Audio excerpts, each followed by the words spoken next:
Assalamualaikum warahmatullahi wabarakatuh. Baiklah anak-anak, pada pagi hari ini kita masuki materi bab 3 dengan judul Sistem Hukum Nasional di Indonesia. A. Hakikat hukum. 1. Pengertian hukum. Nah, perlu kalian ketahui dalam kehidupan ini ada beberapa norma. Nah, seperti norma agama yang sumbernya dari Tuhan.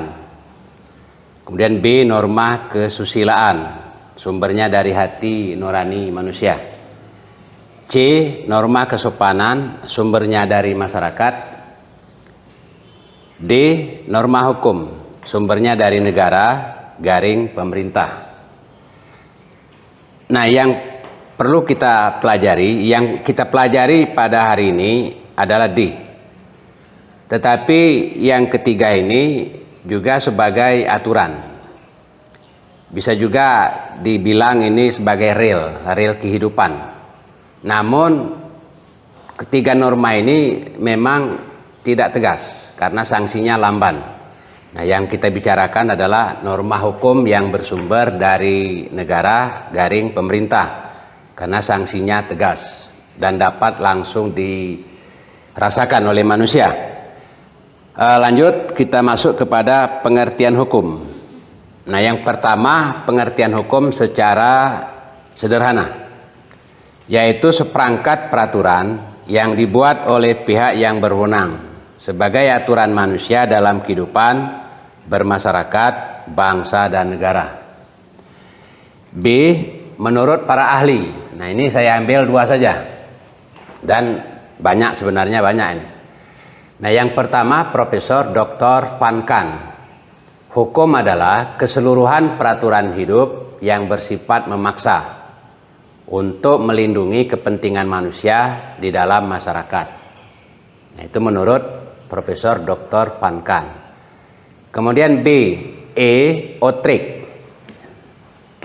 Hukum adalah himpunan petunjuk hidup yang mengatur tata tertib dalam suatu masyarakat yang seharusnya ditaati oleh anggota masyarakat dan jika dilanggar dapat menimbulkan tindakan perintah. Nah, dari pengertian tersebut di atas dapat kita simpulkan bahwa hukum adalah suatu peraturan manusia dalam pergaulan di masyarakat, bangsa dan negara. Nah, itu pengertian hukum, ya. Nah, pengertian ini sebenarnya tidak ada dalil kepastian, ya.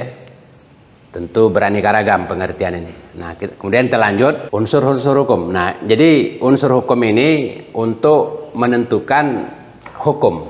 Nah, yang pertama peraturan bersifat memaksa. B, peraturan tingkah laku manusia. C, peraturan mempunyai sanksi yang tegas. D, peraturan dibuat oleh pihak yang berwajib. Nah, itulah unsur hukum, ya. Nah, karena hukum itu jelas ada bagian-bagiannya atau komponennya sehingga dapat dikatakan hukum. Terus ciri-ciri hukum. Nah, ciri-ciri hukum. Nah, ini ada 2. Yang pertama adanya perintah dan larangan. Kemudian yang B, perintah dan larangan harus ditaati oleh setiap manusia.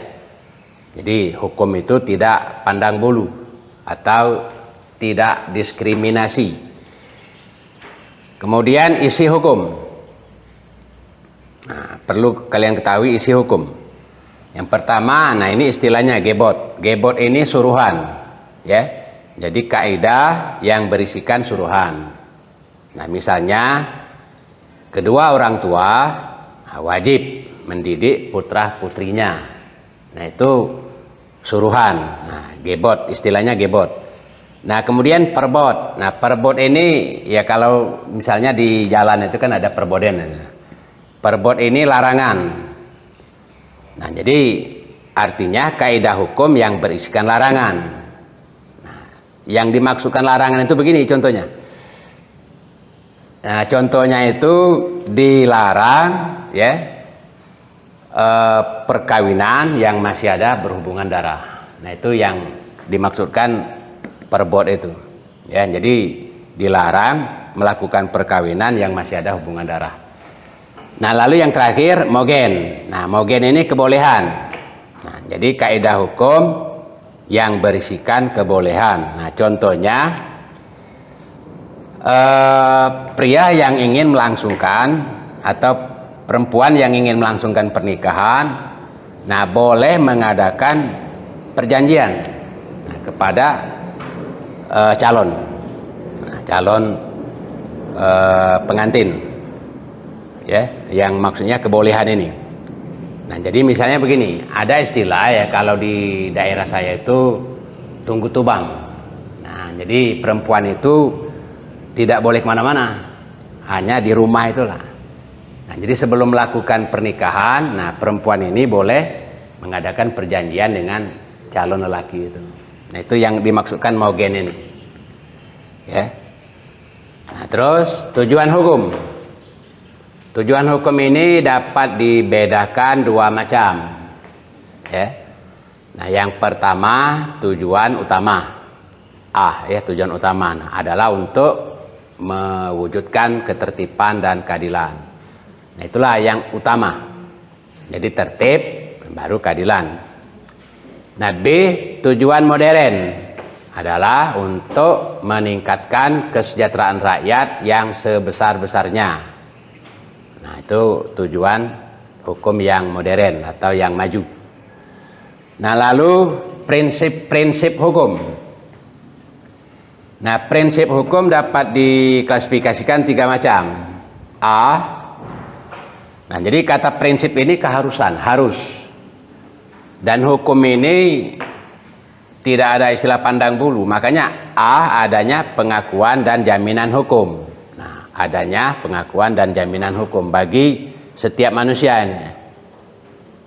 Tidak diskriminasi. B, adanya peradilan yang bebas dan tidak memihak. Nah, jadi peradilan itu punya kebebasan di dalam menentukan keputusan terhadap orang yang bersalah. Nah, E, adanya jaminan kepastian hukum dalam semua bentuk. Nah, bentuk di sini beraneka ragam, ya. Jadi politik, nah kita semua dijamin. Ekonomi, sosial budaya, termasuk hukum, ya, dan juga agama. Nah, itulah prinsip-prinsip hukum. Nah, yang terakhir, ya, fungsi hukum. Nah, fungsi hukum. Nah, ini ada 4 macam. Yang pertama, menyelesaikan pertikaian. Nah, itu fungsi hukum. Jadi tidak boleh menyelesaikan persoalan dengan menghakimi secara sendiri, harus berdasarkan hukum. B, memberikan jaminan dan kepastian hukum. C, menata kehidupan masyarakat agar tertib dalam pergaulan hidupnya. D, menciptakan rasa tanggung jawab terhadap anggota masyarakat dan penguasa. Nah, itulah materi yang saya sampaikan pada hari ini. Saya akhiri.